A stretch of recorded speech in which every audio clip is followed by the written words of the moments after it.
Hi guys, James at Rampant Lion Reviews again for you today with another beer review. For this one, we are going to cross the Øresund once again, and we're going to go back to Sjaelland in Denmark and revisit a brewery that's featured on the channel many times before.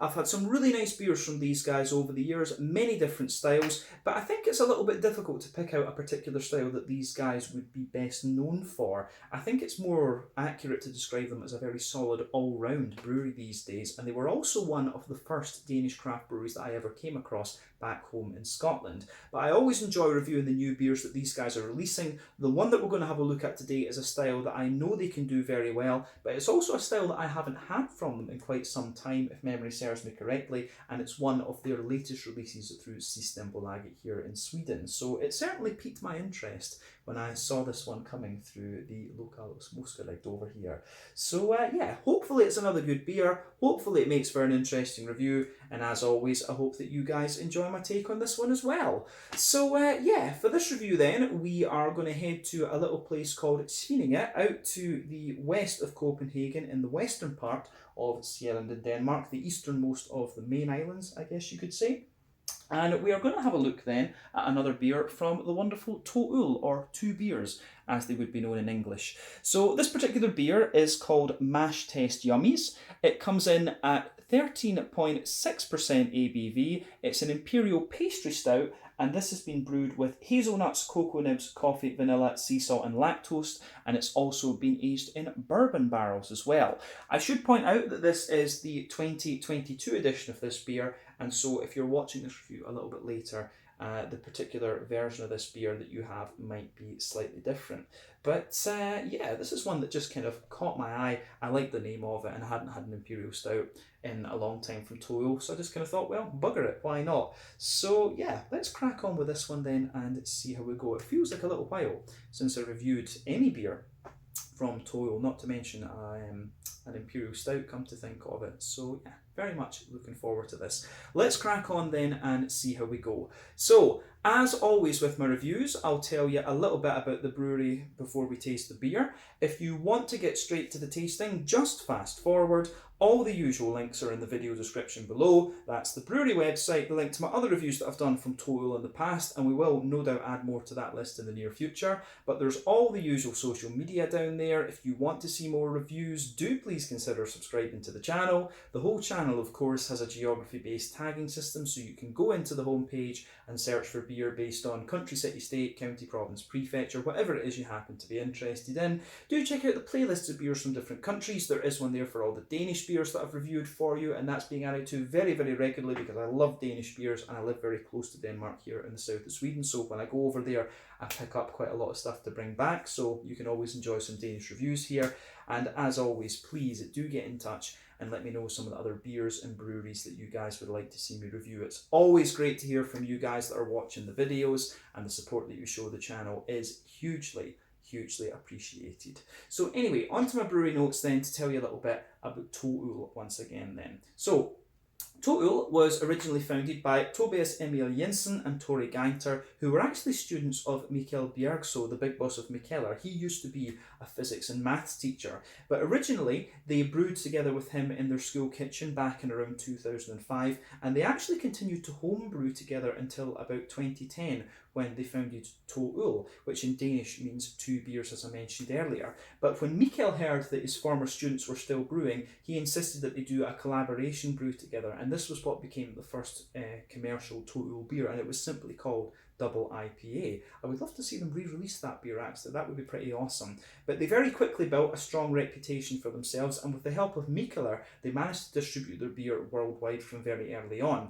But as is the case with Mikkeller, these guys were originally a gypsy brewery, so they didn't own their own equipment, but rather used the spare capacity at other large breweries. In Nurrebro in Copenhagen, they have a collaborative beer bar with Mikkeller, which is called Mikkeller and Friends, and this bar has an exclusive bottle shop with about 40 different tap beers, and they now also have the Bruce Brew Pub in Copenhagen, which opened back in 2016 in partnership with Christian Gadiant, and there's now a second Bruce bar up in Oslo as well. These two Bruce bars basically operate as independent kind of brew pubs of Toil. They are in the kind of umbrella company, but they have, complete creative freedom when it comes to brewing. So if you go and check out these places, you will get some beers that you won't find anywhere else. So hopefully I can go and visit Bruce in Oslo at some stage. But these guys are co-owners in the various Mikkeller and Friends venues that you'll find all over the place. I believe they did have a bar in Reykjavik for a period of time, but this also includes the bottle shop in Torvhallen in Copenhagen. And they also co-own the Coolship and Micropolis bars in Copenhagen as well. But since 2017, Tori Ganter has been in sole charge of the company after Tobias Emil Jensen left to found the ETOH, or Ethanol Spirits Company, and that's been going very well from him, from what I understand. A little bit later in 2019, these guys opened a new production facility at Svinninge on Sjaelland, which has a 150,000 square metre floor space. It used to be an old fruit processing factory, but the plan that they had there was to have a clean side of the brewery. This clean side of the brewery has a large German Braukorn kit, and this side is run by Tim, and there's also a sour side of the brewery with fodders and a coolship for producing the various different sour beers, and this is run by Nathan Boy, and there's lots of space in this facility for barrel aging as well. But they released the first beers from their new Total City brewery in March of 2020, and they've basically been kind of working up to capacity and extending the capacity of this place ever since. Omnipoyo and Mikkeller, of course, have been brewing a few of their beers in Total City, and there's also a cider company in there as well, from what I understand. But Total City is somewhere that I do need to go and visit at some stage too. So yeah, hopefully that is something that I can do in the fairly near future. But as of May 2022, when I'm filming this review for you, Total have produced 610 different kinds of beer, and like I said to you, these guys do a whole variety of different styles. They're very good. They were very good back in the day with the old school West Coast IPAs. These days they're doing some really nice New England hazies as well, Imperial stouts, barley wines, you name it, Total have probably done it. But like I say, a very solid all-round brewery, and if you're interested in Danish craft beer, then Total are probably one of the more accessible craft breweries for you if you're watching from various different parts of the world. Mikkeller and Total do some very, very solid beers, and they've always managed to keep their quality pretty high actually. So yeah, that is all I can really tell you about Total for the moment. If you want to learn a little bit more about these guys, you can check out the brewery website, you can follow them on Facebook and Instagram to keep up to date with all the latest goings on, and you can check out the Rate Beer, Untappd and Beer Advocate pages to learn a little bit more about all the different beers that these guys have done over the years. So yeah, that's everything for your history section in this video. Let's get on and actually have a little look at the beer itself. So yeah, as you can see, this one is in a 375 milliliter bottle. The artwork is kind of similar to what we've seen from Total in the past. Let me just show you the Total symbol. That is that bit there. You can see it's not too shadowed. There you go. But yeah, we've also got this bottle cap, and I would actually associate that bottle cap a little bit more with Omnipoyo. I'm sure I've seen that on a couple of their beers, come to think of it. But yeah, 375 milliliter bottle. I think I paid 90 or 100 Swedish krona for this. 100 kind of comes to mind. So that is roughly about 10 euros, maybe about $11 American these days, and somewhere in the region of like, £9 sterling. But yeah, 13.6% ABV Imperial Pastry Stout. It's also bourbon barrel aged as well, and this one contains hazelnuts, cocoa nibs, coffee, vanilla, sea salt and lactose. So it should be pretty damn nice actually. I'm not sure exactly what this is modelled after, or if they just thought this would be a kind of interesting combination to do, but this is a beer that they've kind of repeated a few times over the years, so it must be pretty nice. But yeah, let's crack this guy open then and see how we go. Gonna be looking forward to this actually, since I got it, my first Total Imperial Stout in who knows how long actually. See, you can smell the lactose on this as soon as you pop the bottle actually. But yeah, let's get this guy out and we will get on with the tasting then. Very, very curious to see what this is going to have in store for us. Sugar up the last little bit. And there you are. This smells really nice, by the way. We'll talk about the aroma in a little bit, of course, though. But yeah, let me just line this up again so that my OCD is happy. And there we can go. Yes. So anyway, before the head disappears on this beer, you can see that it poured with about a half finger of a frothy, I would say kind of fawn coloured head. That is just fading away though to be a very nice thin foamy layer. But yeah, appearance wise, this is pretty much what you would expect from an Imperial Stout. So I'll just bring that up to the camera so you can see very small bubbles on that head, of course, there. It looks very, very nice, but one or two bigger bumpy sort of things going on as well. But yeah, in terms of colour, this one is a big, dark, ebony rosewood, which is what you would expect from an Imperial Stout. Remember, the colour of your beer depends on 1, the type of malts that you use. This goes a long way to determining the EBC rating of the beer. 2, the length of your wort boil is also going to play a role, because the longer you boil the wort, the more the sugars caramelise, and thus you get a darker colour of beer. Any barrel aging that you do or any adjuncts that you put in can affect the colour of the beer as well. But yeah, that's not something that affects the colour of an Imperial Stout all that much. It more affects like Doppelbocks, Scotch ales, barley wines and things like this. With the black malts that you have in these Imperial Stouts, it's a bit difficult to affect the colour of the beer itself. But yeah, this one does look very, very nice actually. Yeah, in terms of the visible carbonation, there are 1 or 2 big bubbles sticking toward the side of the glass, a few little ones going up toward the bottom of the head there, but I mean overall it does look pretty nice, but nothing overly surprising about this beer in terms of what you would expect from an Imperial Stout. I'm just going to check the ingredients list on this one, because what I have noticed is if I shine light through this beer, it is pretty damn hazy in that sense. There's a lot of opacity to this one, so you get a little bit of that kind of Coca-Cola, Pepsi coloured edge to it, but yeah, there's not too much in the way of visibility through this beer. So yeah, this one, it doesn't say anything about it containing, on that side at least, yeah, this one contains, it does contain oats, so that will go a long way to determining, that will go a long way to giving it some kind of opaqueness and stuff like that actually. But yeah, remember the haziness that you get in these beers usually depends on the oat and the wheat content. So yeah, just keep that in mind with these beers. But this looks very nice. You can see the head has faded away to just be a very thin foamy layer on this one, and there's a nice kind of ring around the edge of the glass there. But overall, appearance wise, this one is pretty much what you would expect from a big Imperial Stout. So let's have a closer look at the aroma of this one then and just see how we get on with this beer. Oh, that does smell really, really nice, I have to say.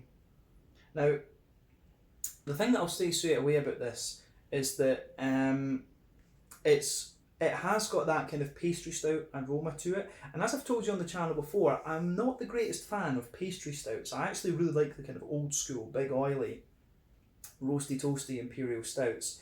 It's taken me a wee bit of time to kind of adjust, I guess we could say, to the pastry stout side of things, and a lot of the thing was I wasn't a great fan of the kind of granola flavour that you could get out of some of these beers. But you know, some of them are very, very nice in that regard. Like I've had pastry stouts from some breweries that I really like and just not enjoyed them, but I've equally had some that I've thought, you know, this is pretty good actually. So the pastry stout, I think, is one of these, for me at least, it's still a very subjective style. There's some that I like and some that I really don't, whereas, you know, compared to other styles, you know, like a regular, you know, RIS, most of the time I'm going to enjoy an old school RIS unless there's something really weird about it. But yeah, I'm going to say straight away, this one smells like a very sweet pastry stout. You can smell, you know, it's got a bit of that granola base to it. It's got a lot of sweetness on top of that, a little bit of hoppy character and also a little bit of fruitiness. So in first impressions, it does kind of give you everything you would expect of this beer when you think about the adjunct list that we read out earlier. But yeah, let's try and break the aroma of this down for you and just explain it a little bit more kind of in depth aroma wise. Yeah, so the reason that I think I like this beer from the off is that it does have an element of milk stout to it. So the backbone of this beer, you can smell that sort of roasty, toasty, bread crusty character to it. There's a wee bit of that kind of well-fired black malt as well. But at the same time, you do have this sort of kind of knäckebröd, is probably a good way to put it for Scandinavians. You've got a little bit of that kind of bready, crackery sort of thing to it. So yeah, this beer, bread crust, roasty toasty black malt, a little bit of Kneke brewed granola. For those of you in the Anglophone world, is probably a good way to describe Kneke brewed. Basically, a Kneke brewed is almost like a biscuit form of granola. I think that's maybe an accurate description. Those of you watching in Scandinavia, of course, feel free to correct me on that, but I think that's a fair enough description. But yeah, on top of that though, you do get a little bit more of the kind of classic elements of Imperial Stout in this. You can feel this beer, it has a really nice big oily, highly caramelized like treacle molasses vibe to it. So you've got the Kneke brewed, a little bit of brown bread, you can smell the kind of dry cocoa nibs and the big oily chocolatey character to this one. Some big leathery brown sugars as well. I think this beer, just going from the aroma, I think this has had quite a long wort boil, because you do get quite a bit of treacle molasses character, but within those brown sugary notes in this one, you get a little bit of that leatheriness, which I do like. So yeah, the way that goes together, I think it works really nicely. So yeah, as I say, granola, brown bread, a good bit of, cocoa nib chocolatey sort of thing. Then you get that big, highly caramelized treacle molasses note out of it. There's a wee bit of a kind of nutty character in there as well. That'll be the hazelnuts. I don't really eat different kinds of nuts, so I'm not the best at picking up these different elements. How do you say? You can get pecans, hazelnuts, all these different things. I'm not too big on that, but you can definitely smell the kind of nutty notes out of this. But at the same time, the beer, within the nuttiness, I'm finding that the nuttiness, the lactose and the sort of vanilla elements, these are all mixing together, and that's giving you this kind of like milk chocolate vibe. So you do get a little bit of this 30% cocoa chocolatey type note out of this beer as well. It does really go together as a very sweet stout, this one. So it's almost like a combination of like a milk stout, an old school Imperial Stout, and then a modern pastry stout. So at the front of the nose, you've got the milk stouty notes. A little bit further back, you've got the more old school Imperial Stout kind of thing. Then the backbone of the beer is a bit more like a modern pastry stout. I hope that does kind of make sense to some degree. On the hoppy side of things, I don't think there's too much to report on this one. And remember, with it being a bourbon barrel aged beer as well, most of the hoppy character will have dropped out of it. And I have to say, on first impression, I haven't even mentioned any of the kind of barrel aging side of things, because I don't think that is madly obvious in this beer. It does have a little bit of, you can smell that there's a wee bit of woody backbone in there, and then later on you can get a little bit of the kind of bourbony brown sugar. I've always found that American bourbon whiskies are a lot sweeter than their Scottish counterparts. If you like, Scotch whisky is always a little bit more grainy and toasty and stuff like this. But yeah, you do get a little bit of the bourbon character in this one, but I think that takes a bit of a back seat to the pastry stout and the old school Imperial Stout and the milk stouty elements in this beer. So that is also worth pointing out as well. I think it takes a wee bit of time for these bourbon barrel aged elements to come out in this one. But as I said, because it's a bourbon barrel aged beer, it takes away, a lot of the hoppy character of this beer has been taken away a little bit. So there's a very nice kind of you do get a little hint of like a green component to the beer. There's a wee bit of earthiness, a wee bit of a herbal smoothness, some floral notes and a little bit of grassiness, but those green components are a wee bit more oily in a sense. I think we could say there is a wee bit of a more kind of oily character to this beer in that particular regard. But yeah, I like how it goes together in that particular perspective. Not too much in the way to report for a green component, but it's definitely, some of the remnants of the hoppy character are still there. On the fruity side of things, this is interesting too. I'd say that this beer has an element of cakiness to it. You get a little bit of that kind of chocolate brownie, fruit cakey sort of thing. But there's a wee bit of, there's a wee bit of raisin for me, bit of an oily plum, certainly some figgy notes. And I'd say the plums are very prominent for me. There's a good bit of a plummy character. You get a nice little bit of blackberry as well, like a sharp blackberry. But yeah, for me it's the plums and the blackberries that stick out in this one. But you have got other wee elements in there too. But yeah, definitely it's backed by a sort of chocolate brownie, fruit roll kind of thing. But yeah, very, very nice smelling beer, this one. I think this is going to be quite a nice stout to try. So as I always say, take a little bit of time to enjoy the aroma of these beers before you get stuck into them, but I think it's about time that we taste this one now. So this is the Mash Test Yummies, a 13.6% Imperial pastry stout with hazelnuts, cocoa nibs, coffee, vanilla, sea salt, lactose in it, aged in bourbon barrels. We haven't even mentioned the coffee in the aroma in this, so I'm curious to see how it comes out in the flavour. But let's get stuck in. Sláinte, skål, cheers.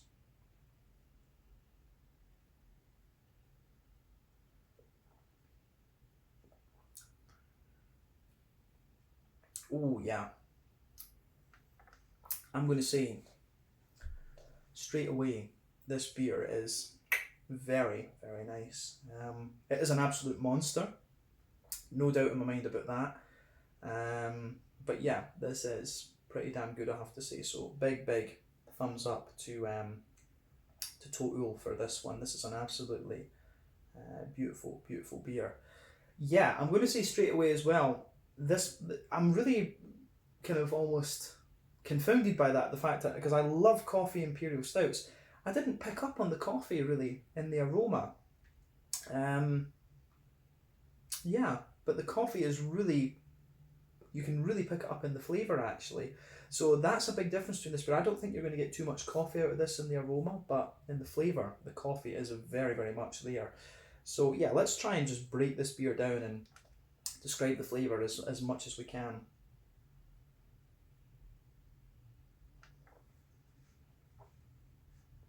So,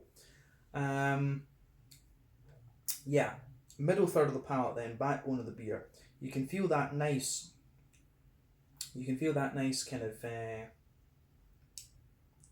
oaky, that smooth oaky backbone to it. You absolutely get that. That's the backbone of the beer. The other thing I would say about this, that's coming to my mind now, the granola elements in this one are not quite as prominent in the flavour as they were in the aroma. But anyway, as I say, lovely, smooth, oaky, woody backbone.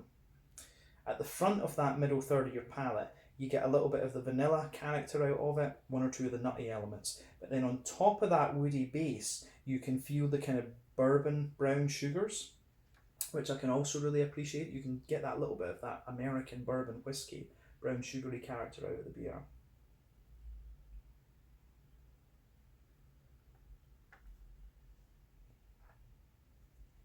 So yeah, that side of this beer is really interesting. The barrel aged side, I'd say, is a lot more prominent in the flavour of this one than the aroma would really have you believe.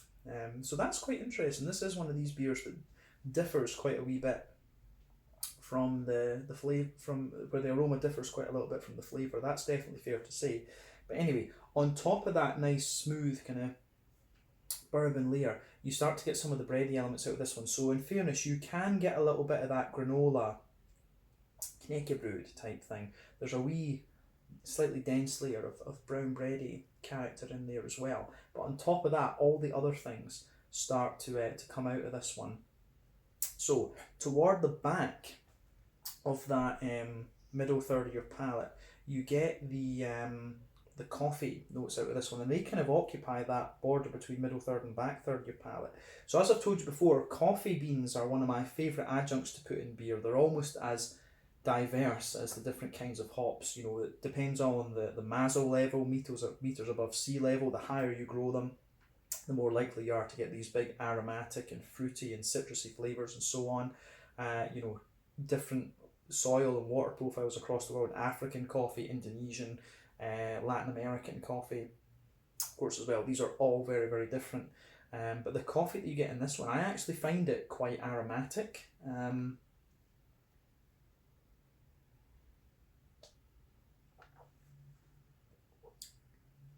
Yeah, the coffee bean in this one, for me, to say that occupies that border region.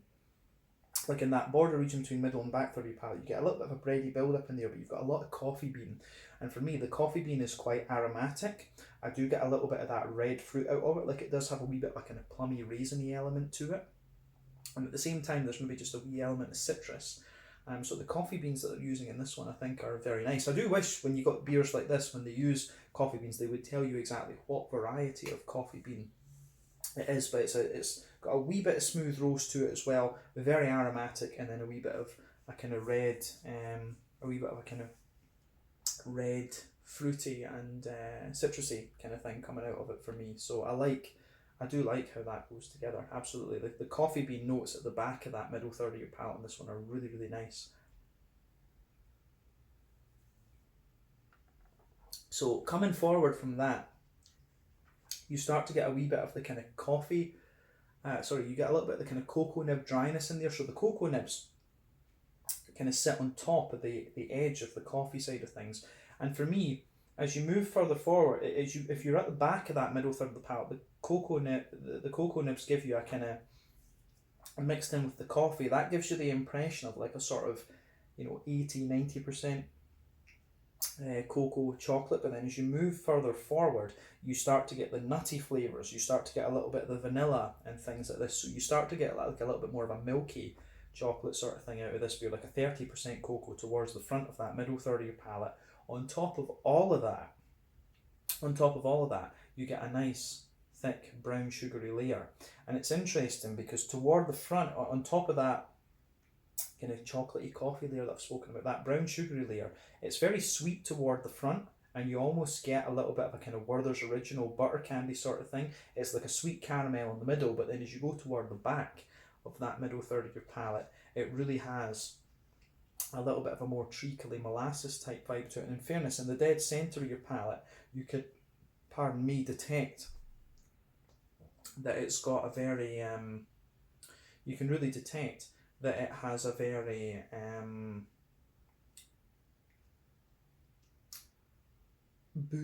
it covers up the booze very well, so you do get a bit of that concentrated boozy straight up caramel on this one. So I can appreciate that with this beer too. This is really interesting.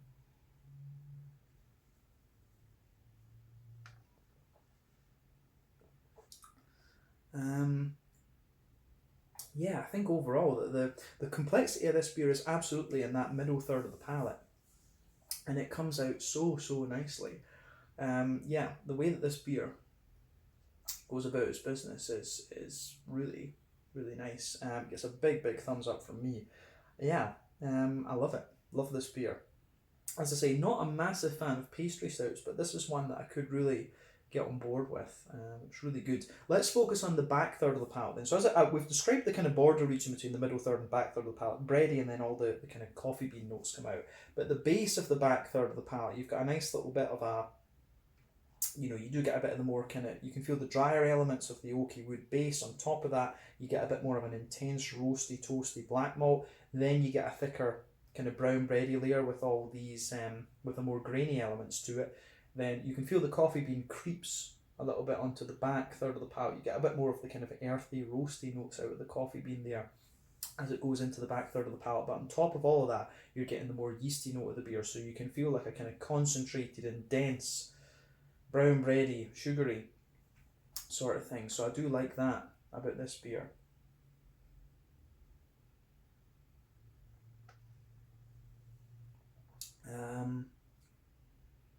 Yeah, so you can feel that dense brown bready note there. There's a wee bit of bread crust on the outside, but I'm finding the yeasty character in this beer is actually quite sweet, but it's the coffee that sits underneath it that kind of dries it out a little bit. So that's really interesting, but definitely the back third of the palate, the flavour is a little bit taller, but then as you come further forward into the middle third of the palate, it condenses down a wee bit, but you've still got quite a tall flavour, and it's very dense in terms of all the different things that are going on as well. So beautiful tasting beer, this one, from the malty and yeasty perspective. I think this is really good. It's a big thumbs up from me. Yeah, malty yeasty side of things is lovely in this. Let's focus on the hoppy and fruity side of things. So back corners of the palate, and as I said earlier, this is a bourbon barrel aged beer, so the hoppy side of things will have dropped out a little bit. It didn't say how long this beer had been aged for. We should point that out as well.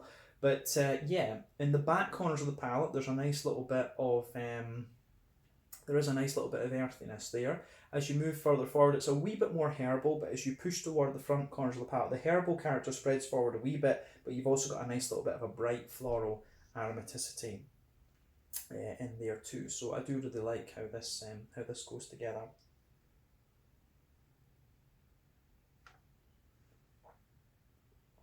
So, around the front curve of the palate, it's got a wee bit of a light grassy kind of thing. The grassy character still has a wee bit of zestiness, but remember you can age this beer for quite a while, so those green components will drop out more and more the longer that you store this beer. But yeah, for me, the floral and grassy notes in this, they do have a bit of pungency to them, but they are more oily rather than anything else. But let's focus on that kind of front third of your palate then. So the border region between front third and middle third of your palate, again, you get a little bit of a bready build up there, but it feels a little bit like a kind of chocolate brownie sort of thing. It does have a wee bit of that kind of roasty toasty bitterness. The base of the front third of the palate, roasty toasty bitterness again, wee bit of brown bread, and then on top of that you've got these nice that nice kind of oily bubble where all these juicy fruity esters roll all the way out of the beer. So let's look at those fruity flavours.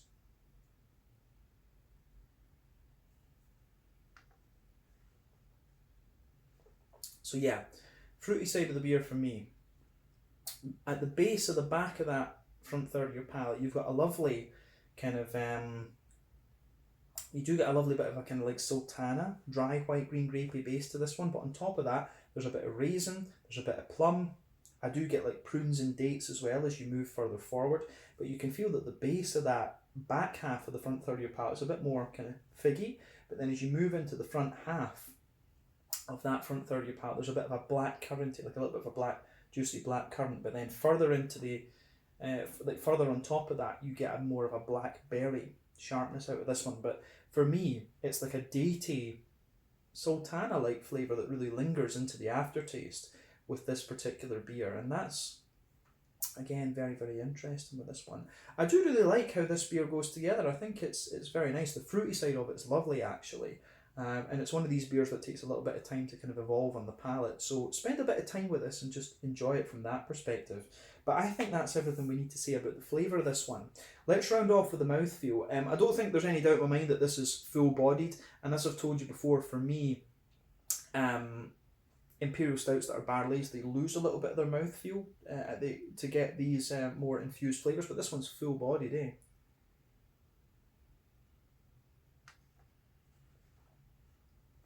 So yeah, you've got this lovely big full-bodied character. This one's a big oily slick beast of a beer, this one. Certainly not the thickest Imperial Stout that I've come across, and again, if it wasn't barrel aged I think it would be like, you know, really, really thick. But we're spoiled here in Scandinavia when it comes to mouthfeel. As I've told you many a time, I think it's very difficult for the Nordic countries to be beaten in terms of the thickness of these Imperial Stouts. But yeah, it's a big, slick, oily beast, this beer. In terms of IBUs, I think this is a fairly standard 40 or 50 IBU beer. The in terms of the malt base, as I say, lovely smooth woodiness, big thick oily sweetness to it, a little bit of bitterness too. I really like how all of that goes together in this one. Yeah, in terms of fruitiness, it's got a good little bit of dry fruit character to it. It's got a big oiliness to it as well. I think this is just a really lovely beer, this one. It's got a good balance. It does, as I said earlier, I think it's got a bit of a mix between an old school Imperial Stout, a milk stout, and then a base of like a modern pastry stout as well. I like this. It gets, as I say, a big thumbs up from me. So yeah, I think we can leave it at that for this one. This was the Mash Test Yummies, a 13.6% bourbon barrel aged Imperial pastry stout with, what was it, hazelnuts, cocoa nibs, coffee, vanilla, sea salt, lactose, and yeah, the only thing I've not really picked up in this one, I would say, is the sea salt. Yeah, don't get too much of that, I have to say. But yeah, lovely beer, this one, and definitely worth trying actually. So yeah, once again, thank you for watching my beer reviews. Until the next time, please like, subscribe, share, all the usual YouTube stuff. Let me know your own thoughts on this beer in the comment section below. Let me know what your favourite beers are from Toil as well, and we will no doubt return to these guys at some point in the very near future. Thanks again for watching. Check out my social media, check out Toil's social media, and I'll see you guys in the next one. Slange, skål, cheers. This was the Mash Test Yummies from Toil in Svinninge on Sjaelland in Denmark. Ciao just now.